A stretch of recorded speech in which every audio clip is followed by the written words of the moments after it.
اے رحمت للعالمین. اعوذ باللہ من الشیطان الرجیم.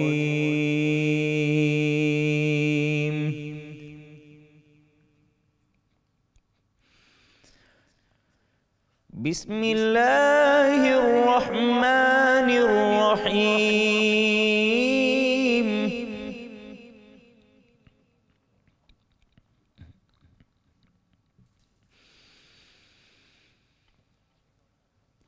یوم نطوی السماء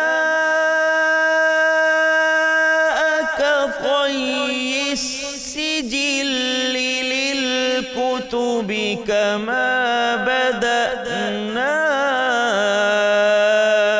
أول خلق نعيده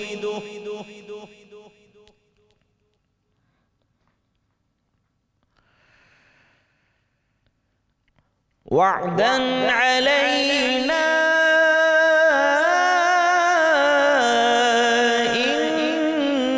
إنا كنا فاعلين.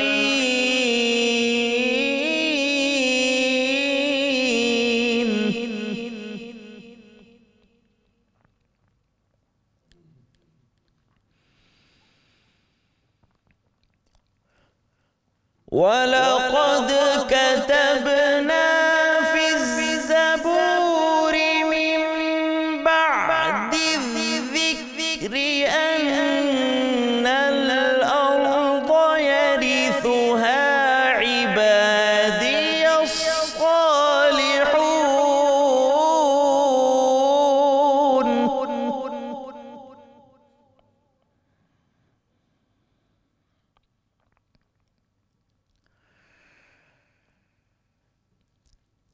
إن في هذا لبلاغا لقوم عابدين.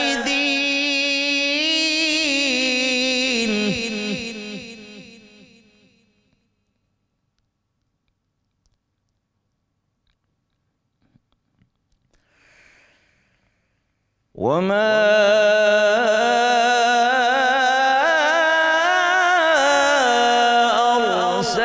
أرسلناك إلا رحمة للعالمين.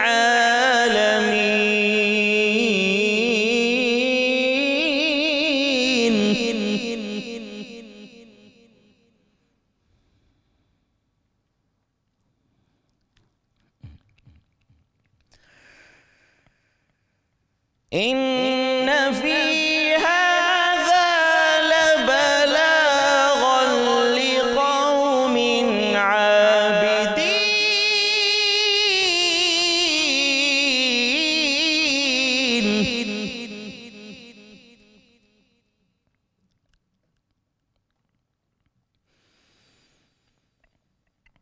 وما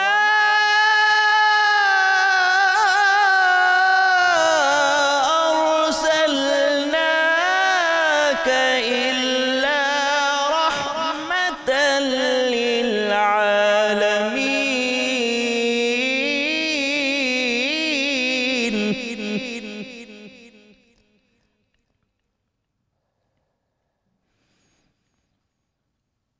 وما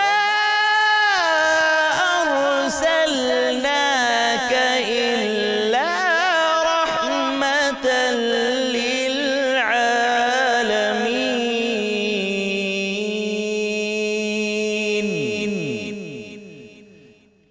صدق الله العلي العظيم.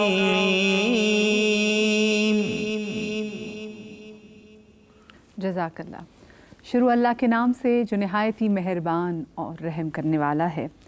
جس دن ہم آسمان کو اس طرح لپیٹ لیں گے جیسے خطوں کا تومار لپیٹتے ہیں.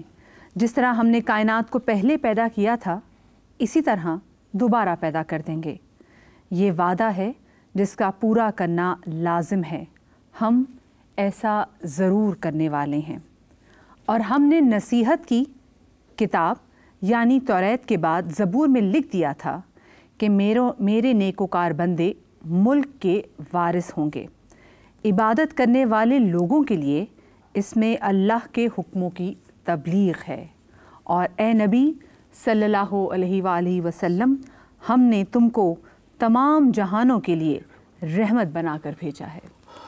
الصلاۃ والسلام علیکہ یا سیدی یا رسول اللہ وعلی آلہ وصحبہ یا حبیب اللہ۔ معزز خواتین و حضرات، السلام علیکم ورحمۃ اللہ وبرکاتہ۔ ایک بار پھر آپ سب کو عید میلاد النبی صلی اللہ علیہ وآلہ وسلم کی بہت بہت مبارکباد۔ جیسے کہ ہم نے کہا تھا وقفے کے بعد آپ کی خدمت میں حاضر ہیں، اور کون سے برکت والے لوگ یہاں موجود ہیں جو ہمارے علم میں بھی اضافے کا باعث بنیں گے اور رہنمائی کا بھی باعث بنیں گے۔ بالکل، جو یہ محفل آج سجی ہے یہ کسی عبادت سے کم نہیں ہے کہ ہم اپنا کام شکر الحمدللہ، شکر الحمدللہ، اور ہم اپنی اس عبادت میں آپ بھی ہمارے ساتھ شریک ہیں، اور ہمارے ساتھ جو ہماری معزز مہمان گرامی یہاں پر موجود ہیں، میں ان کا تعارف کراتے چلوں گو کہ کسی وہ تعارف کے محتاج نہیں ہیں۔ عطا اللہ منان صاحب قاری صاحب ہمارے ساتھ یہاں پر موجود ہیں، ہمارے ساتھ موجود ہیں جناب یہاں پر شہزاد حنیف مدنی صاحب، بہت ہی زبردست، بڑے ممتاز آپ ان کو جانتے ہیں۔ ہمارے ساتھ علامہ حسین اکبر صاحب موجود ہیں۔ السلام علیکم علامہ صاحب، آپ کی خدمت میں سلام عرض کرتے ہیں۔ اور ساتھ میں ہمارے ساتھ مولانا ضیاء اللہ شاہ بخاری صاحب بھی موجود ہیں۔ بخاری صاحب خوش آمدید کہتے ہیں آپ کو، اور وحید الزمان طارق صاحب ہمارے ساتھ اس محفل میں موجود ہیں۔ آپ تمام تو لوگوں کو خوش آمدید کہتے ہیں۔ وہ مجھے عبید اللہ بیگ صاحب کی بات یاد آ گئی، وہ کہتے تھے کہ جب بھی وہ کسی سید سے ملتے تھے تو پہلے ہاتھ جوڑتے تھے اور کہتے تھے اللہ شاہوں کی بادشاہی سلامت رکھے، اور پھر کہتے تھے السلام علیکم مزاج کیسے۔ اور میں نے پتہ کیا شاہ جی تو وہ ساری زندگی یہی ان کا رہا، اللہ تعالیٰ جنتوں میں گھر دے۔ تو میں سوچتا ہوں کہ ایسے بڑے کیسی تربیت کرتے ہیں آپ کی بھی اس سلسلے میں، تو یہ کتنی خیر کی بات الحمدللہ۔ صحیح، اور کیونکہ آج کے جو بھی دوسرا حافظ ٹرانسمیشن کا اس کا آغاز بھی محبوب کبریا صلی اللہ علیہ وآلہ وسلم کی شان اور فضیلت، گو کہ اگر دنیا کی کائنات کے تمام تر درخت اگر قلم بن جائے، یہ تمام تر جو سمندر ہے، یہ پانی جو آب ہے، یہ دوات بن جائے، تب بھی فضائل رسول خدا صلی اللہ علیہ وآلہ وسلم اس کا ہم حق ادا ہی نہیں کر سکتے۔ لیکن اگر آج کی ہم فضیلت کے حوالے سے علامہ صاحب بات کریں کہ آج جس اللہ نے ہمیں ایک بار دوبارہ سے زندگی میں موقع دیا ہے کہ ہم یہ عید میلاد النبی سیلیبریٹ کریں، تو اس حوالے سے کچھ کہیے گا۔ بسم اللہ الرحمن الرحیم۔ لقد من اللہ علی المؤمنین اذ بعث فیہم رسولا۔ قرآن کریم میں خالق کائنات نے اپنے حبیب کی شان کو بیان کرتے ہوئے کہ انہیں منصب نبوت پر مبعوث فرمایا، ہمارے لیے نبی، راہبر، رسول بنا کر بھیجا۔ اس بھیجنے کو اللہ نے اپنا احسان عظیم قرار دیا ہے، اور اس احسان کو جتلایا بھی ہے، لقد من اللہ علی المؤمنین، کہ یقیناً اللہ نے صاحبان ایمان پر یہ احسان کیا، احسان عظیم۔ وگرنہ تو کہا گیا کہ احسان کرو اور بھول جاؤ، احسان نہ جتلایا کرو، لیکن یہ وہ احسان عظیم ہے کہ خالق خود اسے بیان بھی فرما رہا ہے، جتلا بھی رہا ہے، اور پھر اس کے آگے اپنے اس حبیب کو جو خود ارشاد فرماتے ہیں کہ اول ما خلق اللہ نوری، اللہ نے سب سے پہلے میرے نور کو خلق فرمایا۔ آپ کی تاریخ ولادت کے حوالے سے تھوڑا سا اختلاف تھا، جس کو ہفتہ وحدت کے عنوان سے ایران کے بلکہ عالم اسلام کے عظیم لیڈر آیت اللہ خمینی نے ہفتہ وحدت کے نام سے جوڑ کر ختم کر دیا، کیونکہ اہل سنت روایات کے مطابق 12 ربیع الاول اور شیعہ روایات کے مطابق 17 ربیع الاول، تو انہوں نے کہا کہ اس پہ جھگڑے والی کون سی بات ہے، اگر پورا سال بھی ہم جشن منائیں تب بھی حق ادا نہیں ہوتا، لہذا پورا ہفتہ وحدت بھی ہو اور پورا ہفتہ جو ہے وہ شان مصطفیٰ، فرمان مصطفیٰ کو بھی بیان کیا جائے۔ لیکن حقیقت میں جب رسول اللہ سے پوچھا گیا تو آپ نے تو ارشاد فرمایا اول ما خلق اللہ نوری، اللہ نے جو سب سے پہلی مخلوق خلق کی وہ تو مجھ محمد کا نور تھا، یہ تو میرے ظہور کی تاریخیں ہیں، وہ 17 ہو یا 12 ہو اس سے فرق نہیں پڑتا، لیکن ان کے ظہور کی وجہ سے یہ کوئی حادثہ نہیں تھا، کوئی اچانک کی بات نہیں تھی، کسی کو خبر ہی نہیں ہے، بلکہ ہر نبی نے ہر رسول نے اپنے ماں بعد والوں کو یہ پیغام دیا کہ ہمارے بعد ایک نبی آئے گا، ایک رسول آئے گا، اس کی یہ شان ہوگی، یہ عظمت ہوگی، اور یہ بھی ارشاد فرمایا کہ جب وہ آئے تو لا تؤمنن بہ ولا تنصرنہ، اس پر ایمان بھی لانا اور اس کی مدد اور نصرت بھی کرنا۔ یہ تمام انبیاء سے وعدہ لیا جاتا رہا اور یکے بعد دیگرے یہ سلسلہ چلتا رہا۔ شب معراج جب تمام انبیاء کی امامت کا فریضہ آپ نے انجام دیا تو اس وقت سب سے اجتماعی عہد بھی لیا، نصرت مصطفیٰ صلی اللہ علیہ وسلم کا بھی اور اس ایمان کا بھی۔ تو یقیناً یہ ظہور کی تاریخ، اس کا ہر ایک کو انتظار تھا، پوری کائنات کو انتظار تھا کہ ایسی ہستی آنے والی ہے۔ اور جب وہ ہستی تشریف لائی تو وہ کوئی ڈھکی چھپی نہیں رہی، بلکہ حضرت آمنہ سلام اللہ علیہا ارشاد فرماتی ہیں کہ ایک ایسا نور ساطع ہوا، ایک ایسا نور روشن ہوا کہ میں نے مکہ میں بیٹھ کر یمن اور شام کے محلات کی بنیادوں کو دیکھا، اور پھر وہ کائنات کا سردار تشریف لایا کہ جتنے بھی کائنات میں اس وقت تاجدار موجود تھے ان کے تاج کہیں جا گرے، ان کے تخت کہیں جا گرے، اس لیے کہ پوری کائنات کا تاجدار تشریف لے آیا تھا۔ اور ایسے حوادث نمایاں ہوئے کہ جنہیں بعد میں جب اس دن ان گھڑیوں کے ساتھ جوڑا گیا تو پتہ چلا کہ جب وہ ہستی تشریف لائی ہے تو اس کے نور نبوت سے پوری کائنات منور ہوئی، اور دنیا کا کوئی ایسا گھر نہیں تھا کہ جہاں پر اس کی روشنی نہ پڑی ہو۔ یہ تو باتیں صرف زمین کی ہیں، لیکن اہل جناح جو تھے اللہ تعالیٰ نے جنت میں باقاعدہ 2 مینار قائم کیے جن کو رسول خدا صلی اللہ علیہ وآلہ وسلم کی ولادت کی مناسبت سے مینارتان مینار الولادہ کے نام سے اس کو موسوم بھی کیا۔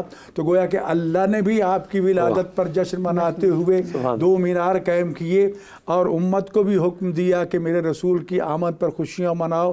اور یہ خوشیاں جو ہیں صرف انسانوں کے لیے نہیں، جس طرح خدا کی ذات رب العالمین ہے، جہاں جہاں تک اس کی ربوبیت ہے وہاں تک وما ارسلناک الا رحمۃ للعالمین، تو اس رحمت للعالمین کی رحمت بھی وہاں تک ہے۔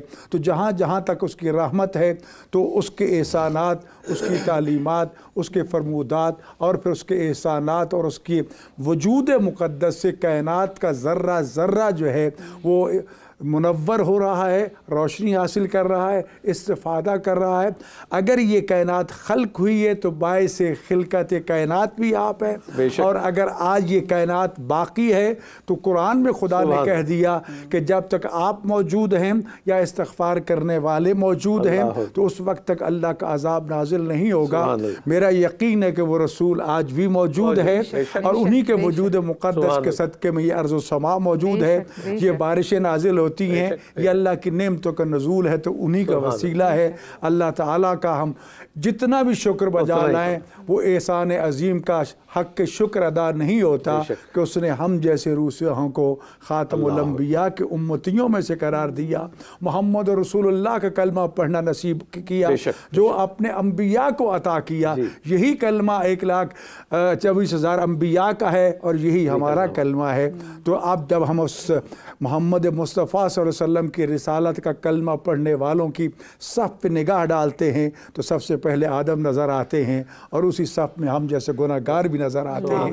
تو اس لیے تو خالق نے فرمایا کہ میں نے صاحبان ایمان پر احسان کیا ہے کہ ان میں اپنے رسول کو بھیجا، وگرنہ کہاں ہم گناہ گار، ہم خطا کار، ہم روسیا، اور ہمارے درمیان ایسے رسول کو بھیج دینا ان کی تشریف آوری یقیناً رب کائنات کا احسان عظیم۔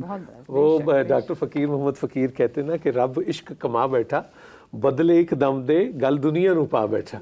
تو شاہ جی یہ تو بتائیے کہ اب جو دور ہے، ہر دور کے اپنے چیلنجز ہوتے ہیں، یہ جو ریمائنڈر ہے اور یہ جو قوت ہم نے حاصل کرنی ہے، اس کی اب اہمیت کتنی زیادہ ہے جب آپ کو میڈیمز مختلف نظر آ رہے ہیں، چیلنجز ہیں، ڈسٹریکشنز ہیں، وہ اس نیوکلیس تک اور اس روٹس تک جو ہمیں پہنچنے کے لیے کتنا ممید و معاون ثابت ہوتا ہے عید میلاد النبی صلی اللہ علیہ وسلم۔ بسم اللہ الرحمن الرحیم۔ بلا شبہ میرے فاضل برادر گرامی قدر نے نبی پاک صلی اللہ علیہ وسلم کی ولادت با سعادت کے حوالے سے میری بہن کے سوال کے تناظر میں بڑی روح پرور اور علمی باتیں ارشاد فرمائیں، اور جہاں سے انہوں نے بات کو چھوڑا میں وہیں سے شروع کر رہا ہوں آپ کے سوال کے تناظر میں نور بھائی، کہ یقیناً نبی کریم علیہ الصلاۃ والسلام کی ذات گرامی، ان سے محبت یہ ہمارا ایمان کا حصہ نہیں ہے بلکہ عین ایمان ہے، اور یہ حقیقت خود میرے اللہ تعالیٰ نے قرآن مجید فرقان حمید میں بیان فرمائی، النبی اولا بالمؤمنین من انفسہم۔ اللہ فرماتے ہیں میں مومن صرف اس کو سمجھتا ہوں جو میرے محبوب کے ساتھ محبت اپنی جان سے بھی زیادہ کرتا ہوں، جان سے بھی زیادہ کر۔ ویسے تو آپ کی حدیث پاک ہے صحیح بخاری مروی کہ لا یؤمن احدکم حتی اکون احب الی من والدہ وولدہ والناس اجمعین، کہ جب تک بندہ اپنے والدین سے، اولاد سے، سارے رشتوں سے زیادہ محبت میرے ساتھ نہ کرے وہ مومن نہیں ہوتا۔ اللہ تعالیٰ تو فرماتے ہیں جب تک بندہ اپنی جان سے بھی زیادہ محبت نہ کرے تو میں اللہ اس کو مومن نہیں سمجھتا۔ تو یقیناً آپ سے محبت یہ تو ہمارا ایمان ہے، اور اس ایمان کے تقاضے جو ہیں اور آپ کی محبت کے جو ہم سے تقاضے ہیں ان میں سب سے بڑا تقاضا یہ ہے کہ آپ کا ذکر خیر کیا جائے، اور آپ کی ولادت کے حوالے سے خوشی کی بات ہمارے بزرگ فرمایا کرتے تھے ہر روز روز عید ہے۔ انہوں نے ہفتے کی بات کی نا کہ پورا ہفتہ ہی، اور کہا پورا سال، بڑی خوبصورت بات ارشاد فرمائی۔ وہ فرماتے ہیں ہر روز روز عید ہے، ہر شب شب برات، جب سے انسانیت مصطفیٰ کو پا لیا۔ سبحان اللہ۔ آقا کے آنے سے تو انسانیت کو وہ مقام مل گیا۔ اگر انسانیت میں سے میرے محبوب کو نکال دیں تو مجھے یہ بتلائیں پھر ان انسانوں کے پاس دوسری مخلوقات کے مقابلے میں وہ شرف اور اپنی بزرگی کے اظہار کا وہ کون سا ذریعہ رہ جاتا ہے؟ میرے محبوب کی وجہ سے اللہ پاک نے اس کائنات میں انسانوں کو سب سے اعلیٰ، فرشتوں سے بہتر ہے انسان بننا، یہ تو فرشتوں سے بھی اللہ نے ہمیں بنا دیا۔ تو یقیناً یہ آپ کی وجہ سے، در دل مسلم مقام مصطفیٰ۔ سبحان اللہ۔ اگلا عجیب مصرع آگے کہتے ہیں علامہ اقبال رحمۃ اللہ علیہ فرماتے در دل مسلم مقام مصطفیٰ است، آبرو ماض نام مصطفیٰ است۔ میری تو دو جہانوں میں عزت، آبرو، رتبہ، شان، اس کا تو راز یہ ہے کہ میری نسبت آپ کے نام گرامی، نام نامی اسم گرامی کے ساتھ ہے، میں آقا امتی ہوں۔ تفسیر ابن کثیر میں روایت پڑھ رہا تھا، حضرت موسیٰ علیہ السلام کو جب اللہ نے تورات عطا فرمائی تو انہوں نے اس کو پڑھا، چونکہ کٹھی تورات مل گئی، ایک ہی بار ملی تھی، تو مطالعہ جب مکمل کیا دوبارہ اللہ کی بارگاہ میں ملاقات کے لیے حاضر ہوئے، تورات اسی طرح اٹھائی ہوئی تھی، الواح میں لکھی ہوئی تھی۔ عرض کرتے اللہ میں نے اس میں پڑھا انی قرأت امتاً خیر امت اخرجت للناس اناجیلہم فی صدورہم یقرؤون حفظاً، اس میں نے ایک ایسی امت کی بات پڑھی جو ساری امتوں میں سب سے اعلیٰ، ان کا حافظہ بڑا قوی ہوگا، جو آپ کتاب ان پہ نازل فرمائیں گے ان کو زبانی یاد ہوگی۔ نبی پاک صلی اللہ علیہ وسلم کی امت کی نا فضائل اس میں لکھے تھے، تو فجعلوا امتی، ان کو میری امت بنا، یہ میری امت کو شرف عطا فرما۔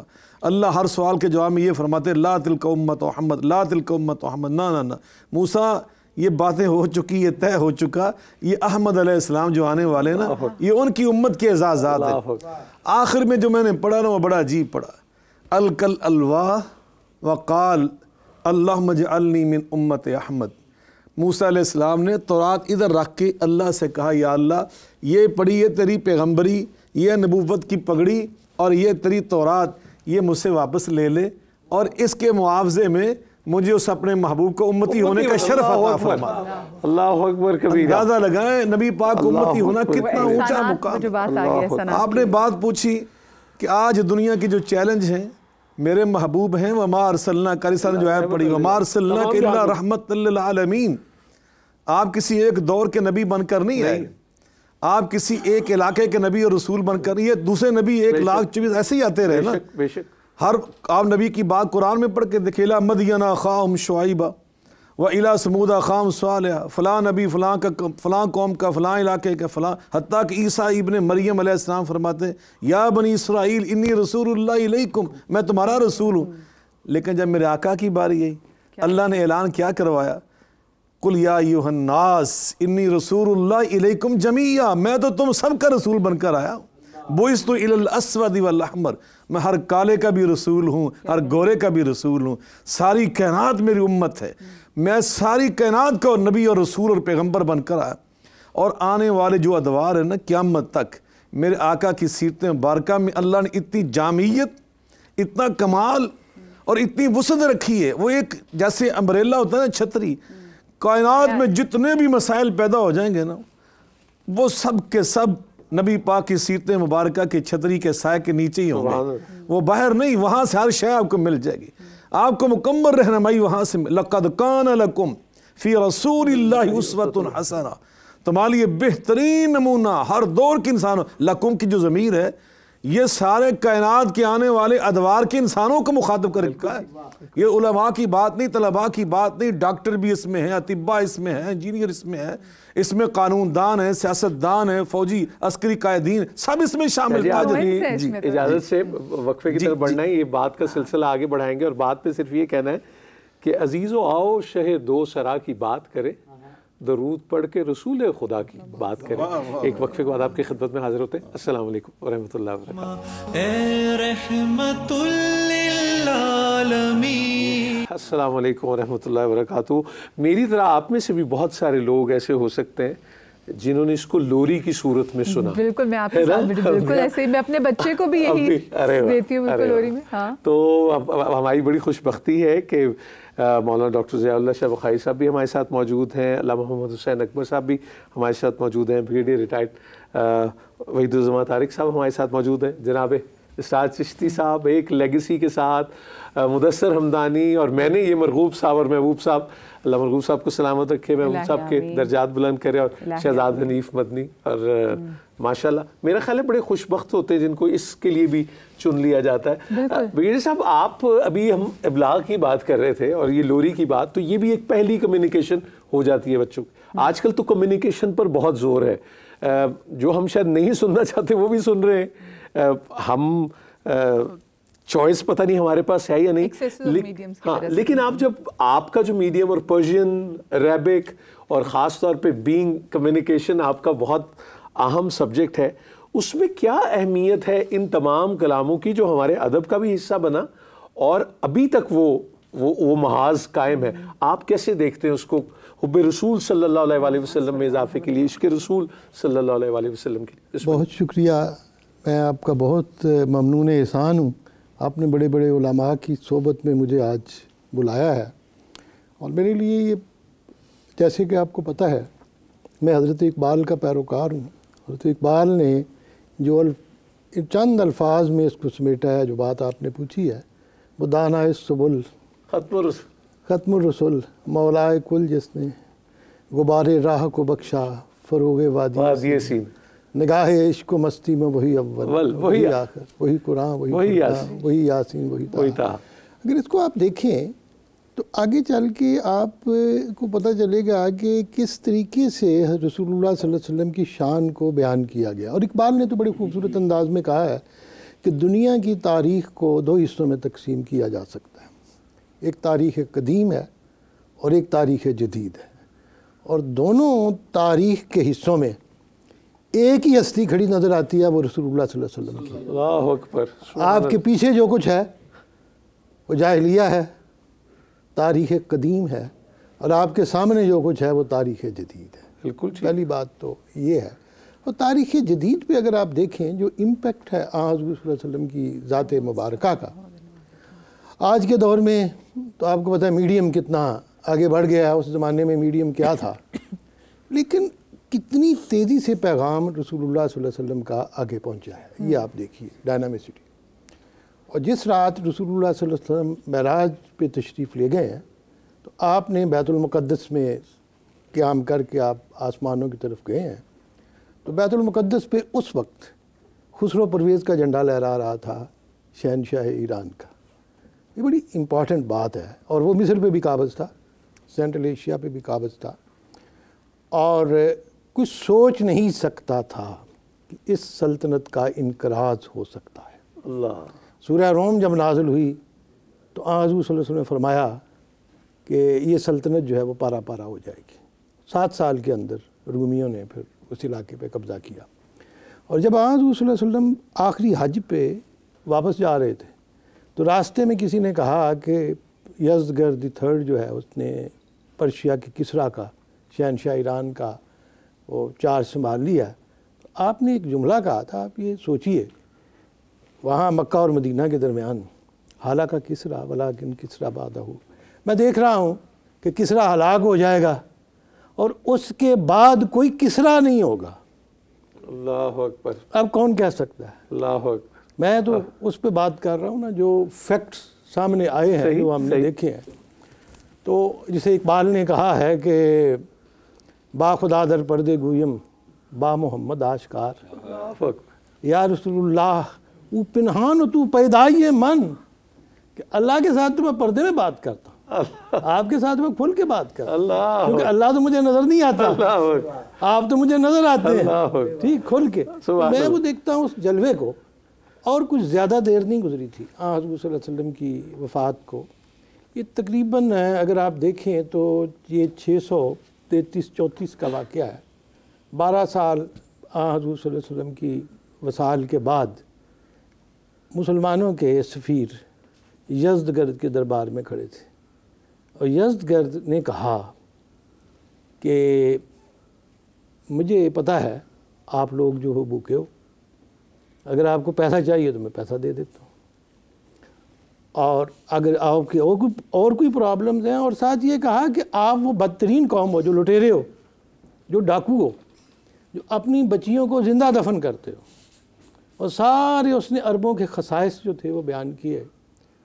تو جو سفیر تھے عبداللہ ان کا نام تھا پہلا، تو انہوں نے فرمایا اے شہنشاہ تو ٹھیک کہتا ہے، ہم میں جو خامیاں تم نے بیان کی ہیں اس سے بھی زیادہ خامیاں تھیں، لیکن اللہ کو یہ نہیں تھا قبول کہ یہ خامیاں ہم میں رہیں، تو اللہ نے ہم میں اپنے آخری رسول کو مبعوث فرمایا صلی اللہ علیہ وسلم، جنہوں نے ہماری کائنات کو اور ہستی کو بدل کے رکھ دیا۔ اللہ اکبر، تو اس نے کہا تم چاہتے کیا ہو؟ انہوں نے کہا کہ میں اس زمین کی مٹی چاہتا ہوں، کیونکہ حضور صلی اللہ علیہ وسلم نے وعدہ دیا ہے کہ یہ سرزمین ہماری ہوگی۔ اور پھر آپ دیکھیے کہ اس نے مٹی اٹھائی اور چل دیے، لیکن اس کا امپیکٹ کیا تھا؟ وہ شہنشاہ جن کے نام سے لوگ لرزتے تھے، اس کو ریپلیس کرنے کے لیے ایک فقیر آ رہا ہے جس کا نام سلمان فارسی ہے، اللہ اکبر کبیر، ایک غلام جس کو یہودیوں نے مدینے کے بازار میں بیچا تھا، اللہ، جس پہ حضور صلی اللہ علیہ وسلم نے فرمایا تھا کہ سلمان سے اللہ محبت کرتا ہے، مجھے حکم ملا ہے میں اس سے محبت کروں۔ اللہ اکبر، اللہ اکبر، اللہ اکبر، اور وہ سلمان کسرا کی جگہ واہ، بٹھا دیے گئے، ٹھیک۔ یہ میں پریکٹیکل بات کر رہا ہوں۔ صحیح، وائس رائے آف پرشیا کون تھا؟ صحیح، شہنشاہوں کو ریپلیس صحیح کرنے والا۔ اور اقبال نے کہا ان مسلمانان کے میری کرداند در شہنشاہی فقیری کرداند، وہ مسلمان جن کو اللہ نے امارت اور حکومت دی، انہوں نے شہنشاہی میں بھی فقیری کی۔ در امارت فقر راف زوداند، سبحان اللہ، ہم جو سلمان در مدائن بوداند، وہ مدائن میں سلمان کی طرح تھے اور امارت میں بھی فقر کا اضافہ کر رہے تھے۔ وہ کہا، کیا کہا کہ غافل از ابو جدو امام باش، مثل سلمان زادہ یہ اسلام باش، اپنے باپ دادا کے فخر سے فارغ ہو جاؤ اور پھر اسلام کے بیٹے بن۔ اللہ اکبر، اور اسلام کا بیٹا کیوں کہا؟ ایک طرف ابو لہب ہے۔ آپ دیکھیں فرق کیسے ہوا جب حضور صلی اللہ علیہ وسلم کو حکم ملا کہ آپ اپنے قبیلے کو بلائیں کھانے پر، ان کو تبلیغ کریں، تو وہاں حضرت علی مرتضیٰ بھی کھڑے تھے، 10 سال کے بچے، وہاں ابو لہب بھی تھا، اللہ، چچا۔ اللہ، ابو لہب نے جملہ کہا تو اس کے اوپر قیامت تک لعنت مسلط کر دی گئی، آج قرآن کو پڑھ نہیں سکتے۔ اور علی مرتضیٰ نے بغیر سوچے ہوئے، ان کے دل میں نور تھا، اعلان کر دیا کہ میں آپ کے ساتھ ہوں اور میں آپ کا ہمیشہ ساتھ دوں گا۔ اللہ، آج ان کا مقام آپ دیکھیں اور اس کا مقام دیکھیں ابو لہب کا، اور ابو لہب کو تو راندہ درگاہ کر دیا گیا، اور وہ شخص جس کا تعلق نہیں تھا، جو کہیں سے بکتا بکاتا آیا تھا، اللہ، اس کو کہا میرے اہل بیت میں سے ہے۔ حضرت سلمان فارسی کے بارے میں، اور حضرت سلمان فارسی کے بارے میں یہ جملہ آپ نے اس وقت کہا کہ ایک بدو تھے صحابی، تو انہوں نے سلمان کو کہا آپ کا نام کیا ہے؟ انہوں نے کہا اسلام۔ تو انہوں نے کہا ہے کہ آپ کے باپ کا نام اسلام، آپ کا قبیلہ؟ انہوں نے کہا اسلام۔ اسلام، تو وہ بڑا شور مچانے لگے۔ ہاں رسول اللہ نے پوچھا کہ آپ کو مسئلہ کیا ہے؟ تو کہتے ہیں کہ جی یہ کیا بندہ ہے جس کا حسب نسب کا ہی پتہ نہیں ہے، پتہ ہی نہیں کون ہے۔ تو رسول اللہ صلی اللہ علیہ وسلم نے فرمایا سلمان میرا ہے اور میرے اہل بیت سے. اللہ آپ یہ دیکھیں کہ غلاموں کو انہوں نے کیا, اللہ اکبر کبیرہ, انہوں نے کائنات کو تبدیل کیسے کر کے, سبحان اللہ, سبحان ان کا پیغام کیسے پھیلا, اور پھر وہ پیغام رکا نہیں ہے. سبحان اللہ. آج تک یہ پیغام آگے بڑھ رہا ہے, اور آج وقت نہیں ہے. میں بڑے مختصراً اقبال کے وہ اشعار جو انہوں نے غالب سے لیے ہیں اور جاوید نامہ میں بیان کیے ہیں, تو انہوں نے کہا کہ ہر کجا باشد جہاں رنگ و بو ان کے از خوکش بے روی دارزو, جہاں بھی رنگ و بو کا جہاں ہے جس کی مٹی سے آرزو جنم لیتی ہے, یاد نام مصطفیٰ اورا بہاست, یا ہنوز اندر تلاش مصطفیٰست, یا تو اس دھرتی کی عزت, اس کائنات کے حصے کی عزت رسول اللہ صلی اللہ علیہ وسلم کے نام سے ہے, یا ابھی یہاں حضور صلی اللہ علیہ وسلم کی تلاش میں ہے. ہر کجا ہنگامہ یہ عالم بود, رحمت للعالمینی ہم بود, جہاں پہ بھی اس کائنات کا ہنگامہ ہوگا اور زندگی ہوگی وہاں رحمت للعالمین کی ذات موجود ہوگی, اور ہمیشہ ہمیشہ کے لیے. بے شک. یہ جو ایکسپینشن ہے آپ کے سامنے ہے, کس طرح تبلیغ ہوئی. اور کوئی نہیں کہتا ہے, ایک پارسی لکھتے ہیں نوسیروان جی دلہ لکھتے ہیں اپنی کتاب میں کہ آج سے 50 سال 60 سال پہلے کہ افریقہ میں مشنری پادریوں نے پیسے لگا لگا کے لوگوں کو کنورٹ کرنے کی کوشش کی, لیکن ان کو اتنے ڈالر خرچ کر کے ملینز کچھ نہیں ملا. تو کہتے ہیں کہ اسلام تو مفتی پھیل رہا ہے افریقہ کے اندر آج سے 60-70 سال پہلے. کہتے ہوتا گیا ہے کہ یہ جو تاجر ہیں عام مسلمانوں کے, ان کی اخلاق سے, ان کی مساوات سے, اور یہی حال بنگال میں ہوا تھا. میں اس بھی تفصیل میں نہیں جانا چاہتا. بنگال میں اگر آپ دیکھیں, کسی نے بڑی خوبصورت بات کی, کہتے ہیں میں نے قبروں کو دیکھا, اولیاء کی قبروں کو, بنگال کی جہاں لوگ جاتے ہیں, اس میں فارسی لکھی ہوئی تھی. تو کہتے ہیں کہ وہ کوئی اولیاء تو نہیں تھے, وہ تو فارسی میں پڑھا, تو وہ تو فوجی آفیسر تھے جو سینٹرل ایشیا اور ایران سے آئے تھے, جن کو مغلوں نے زمینیں دی تھیں, اور انہوں نے بنگالیوں کو اکٹھا کر کے ان سے ان سے چاول کی فصل لگوائی, اور ان کو اتنا پیسہ دیا کہ بنگالی خوشحال ہو گئے. اور ہندو پنڈتوں کو کہنے لگے کہ تمہارے خدا کسی کام کے نہیں ہے, اسلام روٹی بھی دیتا ہے, مال بھی دیتا ہے, اور سب سے بڑی بات یہ ہے کہ ہم کو برابری دیتا ہے. اسلام نے جو مساوات دی, اور اقبال نے اس کو ایک اور انداز سے جاوید نامہ کے شروع میں اس کے نوحہ ابو جہل کی شکل میں کہا ہے. تو کہا گیا ہے کہ ابو جہل کی روح رو رہی ہے خانہ کعبہ کی چوکھٹ کو پکڑ کے, وہ جو سیاپا ہے اس کا, وہ بالکل جی بالکل سیاپا کر رہا ہے. کہتا کیا ہے کہ ان مساوات ان مواخات آجمیست, یہ مساوات اور مواخات تو اجمی کانسیپٹ تھے. خوب میدانم کے سلمان مزدکیست, یہ سلمان تو مزدکی تھا جو یہ لے آیا وہاں سے, ابن عبداللہ فریبچ برداشت اور رستگیر اندر رباب برداشت. ابن عبداللہ نے اس کے فریب میں آ کے یہ اس جو جنگ تھی, قیامت تھی, اس کو عرب میں مسلط کر دیا, اور پھر عرب اور عجم کے مٹانے والے رسول اللہ صلی اللہ علیہ وسلم کی ذات ہے, جنہوں نے صاف انداز میں کہا جب سلمان فارسی سے پوچھا گیا کہ جی کیسی جنگ خندق کھوڑی ہوگی, سارے صحابہ ایک طرف, آپ سلمان کے ساتھ تھے, اور جنگ خندق کھودی گئی. عرب کے سوز میں ساز عجم ہے, جی حرم کا راز توحید امم ہے, توحید وحدت سے ہے اندیشہ غرب کہ تہذیب فرنگی بے حرم. سبحان اللہ. یہ ہے اسلام, یہ ہے آپ کی ذات. ہمیں 1-1.5 منٹ میں ایک وقفے کی طرف جانا ہے. تو اے رحمت للعالمین. جی بسم اللہ الرحمن الرحیم. اللہم صلی علی محمد و آل محمد. آپ تمام تر دیکھنے والے لوگوں کو یہ جو آج عاشقان رسول صلی اللہ علیہ وآلہ وسلم کی محفل سجی ہے, ہماری طرف سے آپ تمام تر لوگوں کو بہت بہت عید میلاد النبی مبارک. اور میں بھی آج خبروں میں بھی دیکھ رہی تھی کہ کس طریقے سے مختلف مذاہب کے لوگ بھی آج مسلمانوں میں جیسے اسپیسیفکلی ان کی خوشیاں بانٹنے کے لیے ان کے گھر تحائف بھجوا رہے ہیں, مٹھائیاں بھجوا رہی ہیں. اور یہی ہمیں جو یونٹی ہے نا, یہ ایسے چاہیے. اسپیسیفکلی اگر میں پاکستان کی بات کروں, ہم بات کریں کیونکہ رسول پاک صلی اللہ علیہ وسلم کی, محبوب خدا کی, محبوب کبریا کی, جو کہ وسیلہ نجات ہے, جو کہ شافع محشر ہے, جو کہ وجہ تخلیق کائنات. اور کیونکہ ہم محبت کی بات کریں تو آداب محبت بھی ہیں, جیسے نعت پڑھنے کے آداب ہیں, ویسے یہ محبت کے بھی بڑے آداب ہیں. تو میں چاہتی ہوں کہ ذرا آداب محبت کے والے سے بات ہو جائے کہ ہم کب آداب محبت پہ پورا اترتے ہیں, کیونکہ ہم کہتے تو بہت ہے محبت ہے, کرتے ہیں, محب ہیں, لیکن کیا ہم اصل میں ہیں؟ بسم اللہ الرحمن الرحیم. ایک دعویٰ ہے کہ اس کی دلیل ہے. رسول خدا صلی اللہ علیہ وسلم نے قرآن کریم میں آیت کی صورت پہ اللہ نے یہ ارشاد فرمایا کہ قل ان کنتم تحبون اللہ فاتبعونی یحببکم اللہ. جو یہ لوگ کہتے ہیں کہ ہمیں اللہ سے بڑی محبت ہے,